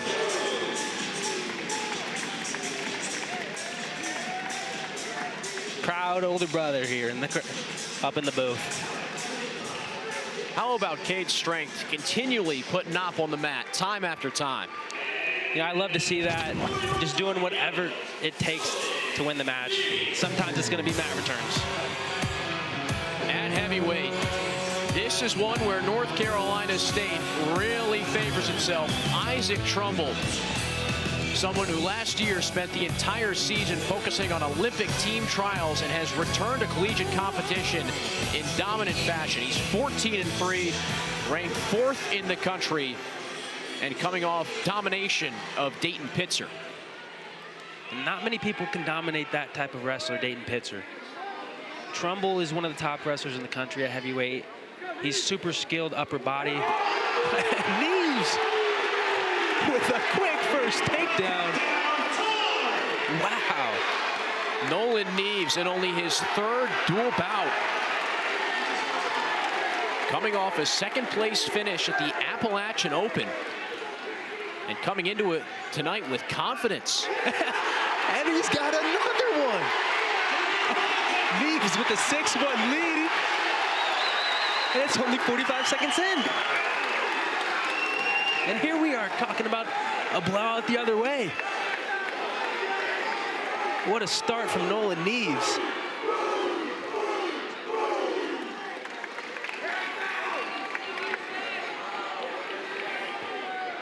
And 1 win with 2 matches left. One more win for the UNC Tar Heels would clinch the duel.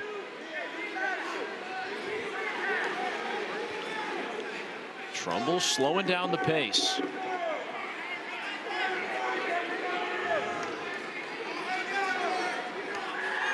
Trumbull in on his own shot. Gets to the body. He's looking to go big, potentially. But we'll just settle for the 3-point takedown. And we know Trumbull can create a lot of offense in just mere moments. And Trumbull wants to keep this match going. Say, hey, let's wrestle. Let's get to our feet. He believes in himself. Outside, high crotch attempt by Trumbull. Transitioning into a Turk. This may be back points. This could be back points. And he's got him. He's close. He's close. And he swipes. We got swipes.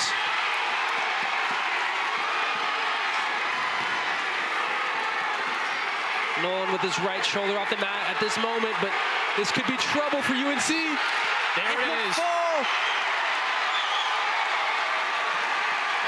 2 quick takedowns for Nolan Neves, but Isaac Trumbull bounces back.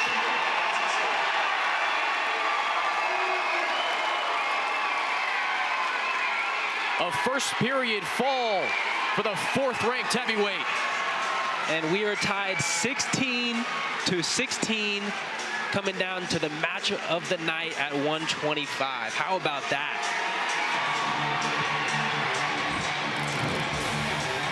Trumbull gets the Carolina State fans back on their feet.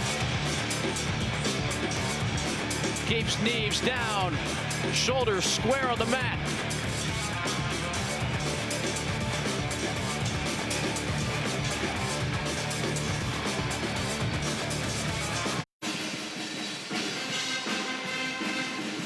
(16-16). All tied up through 9 matches between these bitter rivals, North Carolina and North Carolina State.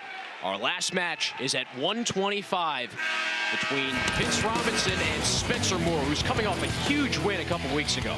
Yeah, Spencer Moore is coming off the biggest win of his career, number 4, Eddie Ventriska, Virginia Tech. Vince Robinson, on the other hand, is undefeated. He's a freshman, ranked number 3 in the country. Can Spencer Moore one-up his performance last time out in Carmichael and beat number 3 in the country? The duel is on the line. It's 16-16. This is what you wrestle for. Comes down to this. Robinson's only loss this year is by medical forfeit. Spencer Moore is at one of the peaks of his North Carolina career. And most interesting of all things, these are 2 very contrasting styles. Yeah, Vince Robinson, he's a flashy wrestler. Likes to wrestle from space. He's gone viral a number of times for some of these insane moves that he's able to hit.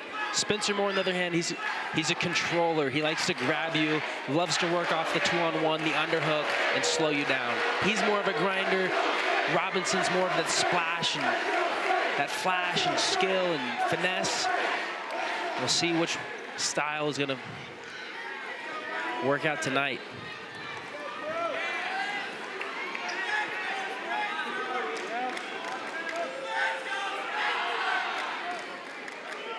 Spencer Moore is finding that underhook easy, or finding that underhook early.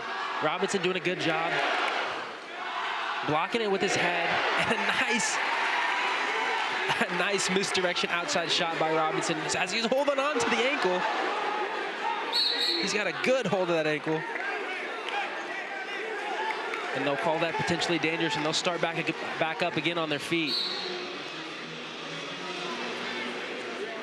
You've seen a little bit of that finesse and that skill on that outside misdirection from Robinson. Coach Pop says Robinson is always going to let his attacks fly. You can see some of that twitchiness, some of that quickness from Robinson. As Spencer just tries to get a hold of him, he wants to make contact. Robinson wants space. See him pushing Moore away. And we know the Robinson offensive arsenal is loaded. The wrist snap. We saw an overtie snap there into a single. That was very nice. Can he finish? He's got Moore's leg way up in the air, and a big trip for the 3. And the early lead for Robinson.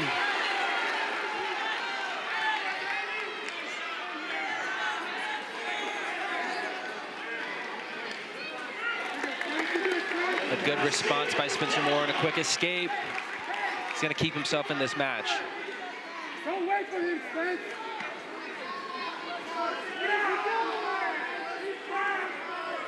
Keep pressure on him, Spence. Spencer Moore is just trying to work his way to make contact. It's easier said than done on a guy like Robinson. Yep, yep. Stay on him, Spence. Stay to it.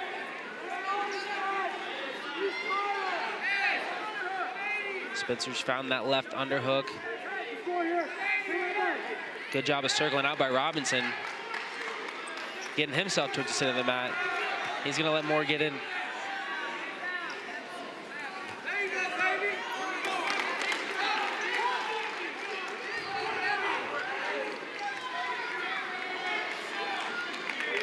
Robinson slowed down a little bit, but a hot start.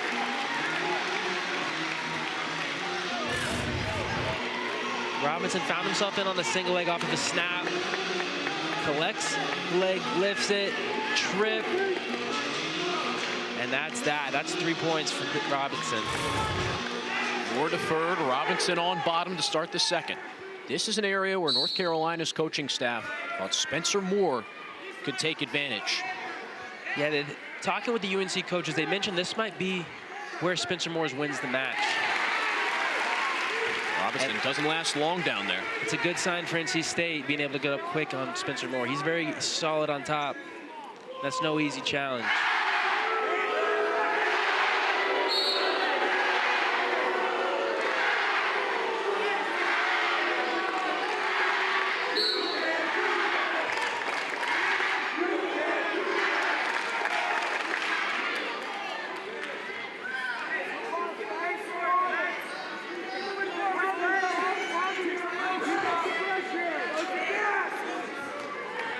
Spencer Moore staying right in his face. And an outside double attempt for Robinson. Not able to get his hands locked. Gives Spencer the front headlock position. Is he able to do anything off of it? Robinson finds himself back in on another single. Going for that trip again. And that is another takedown.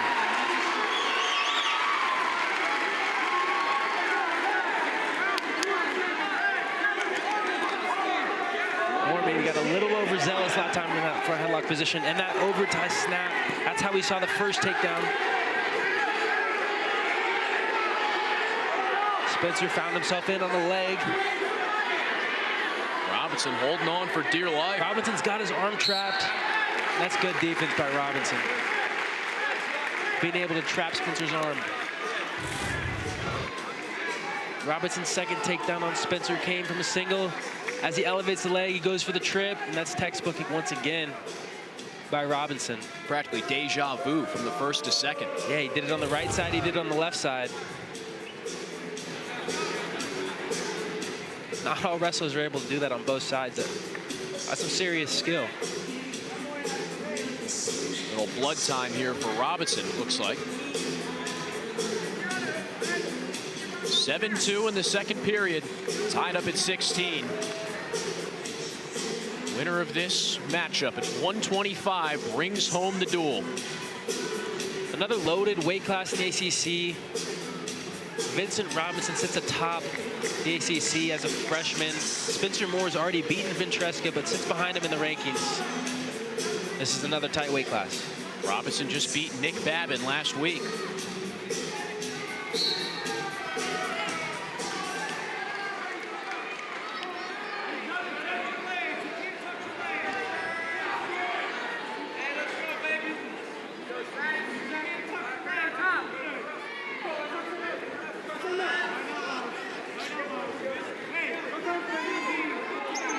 Spencer Moore working that heavy pressure on the head, trying to get to a front headlock.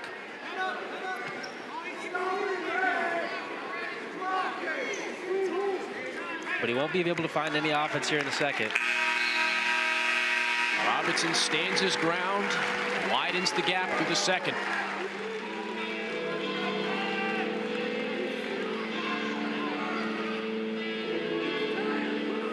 A 5-point lead with a third-ranked wrestler at 125.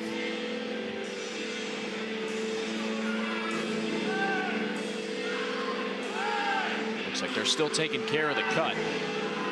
Where do you go here if you're Spencer Moore? I don't think you change up the game plan too much yet. You've been getting to your tie-ups. You haven't really found much legs yet, but something's got to happen quick, so you got to go quick. I think you go with your best stuff, but you just go a little bit quicker. Maybe change up some timing, throw a little fakes in there. Just make, you can go for the same thing, but make it feel a little bit different. That's the key. Carolina fans not too happy about Robinson who's still dealing with that cut in the nose area. Well, Spencer being a really hard hand fighter and a wrestler who likes to wrestle from underhooks, 2-on-1s, he likes to wear people down. So that's why the UNC fans don't really like this, but he's bleeding. What can you do? It's not his fault. At this point, Zach Esposito, the rest of the North Carolina State coaching staff, hoping to get Robinson back out there, not let Moore catch his breath.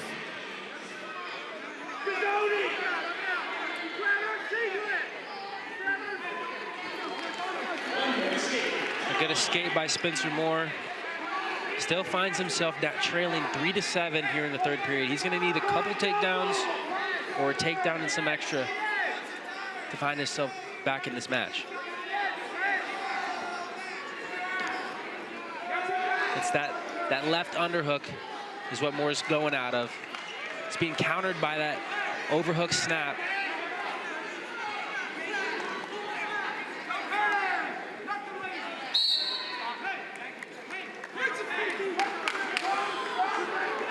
We got some more blood time.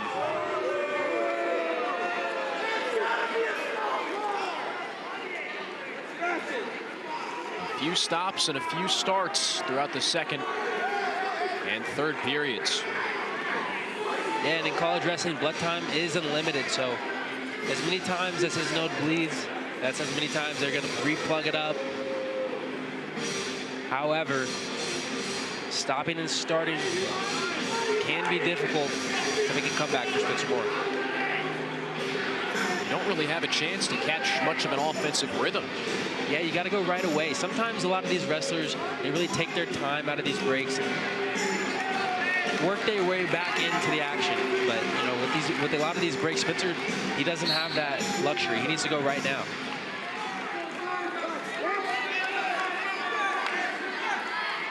You can see some of the urgency on Spencer Moore's body language. He's a little bit more frantic here after the restart. A minute to go. Robinson in on a low single. Defended by Moore into an underhook. He might be looking to work off a front headlock. He's gonna have to go quick here. Throw by attempt back into the front headlock. And he gets Robinson on the edge. And a desperate cement mixer attempt will give Robinson another takedown and put him up 10-3. Robinson just shrugged it off. Yeah, Spencer Moore got in his front headlock position. Going for something big, a cement mixer attempt. Just didn't quite catch him off guard enough. You know, at this point in the third period, he's probably pretty slippery by now. Probably knows that you're going for broke. Knows, no pun intended, by the way. Robinson seems to have it all cleaned up.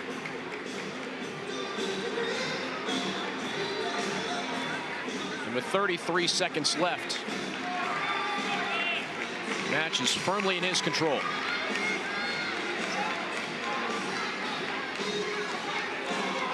Does Spencer Moore have any tricks from the bottom position?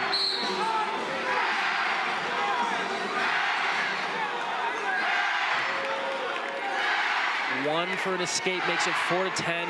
We got 20 seconds left on the clock. Can Spencer Moore create some magic?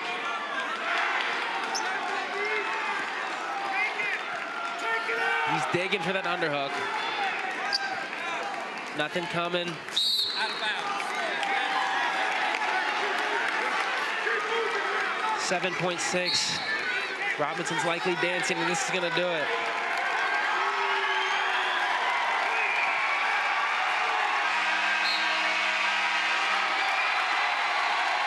Robinson wins 10-4. And the reigning ACC champs stay atop the conference. The third-ranked wrestler at 125 stays undefeated on the mat And North Carolina State takes the duel 19-16, advancing to 4-0 in ACC competition. But that scoreline, Clay, representative of what we saw all night. Plenty of matchups that came right down to the wire, and a duel that delivered from start to finish. Yeah, seemingly every single matchup came down to the wire, and the duel as a whole came down to the final match. What a great night of wrestling here in Carmichael Arena. North Carolina started it off with a win in sudden victory, and if you're a nail biter, you were doing it all night, because these things were close, down to the wire. Ed Scott won at 157, Lachlan McNeil with the major decision, but eventually North Carolina State takes it and comes out on top. For Nolan Sullivan, Evan Badler, Clay Lawton, everyone behind the scenes, Ian Unsworth signing off from Carmichael. North Carolina State, 19-16 victors.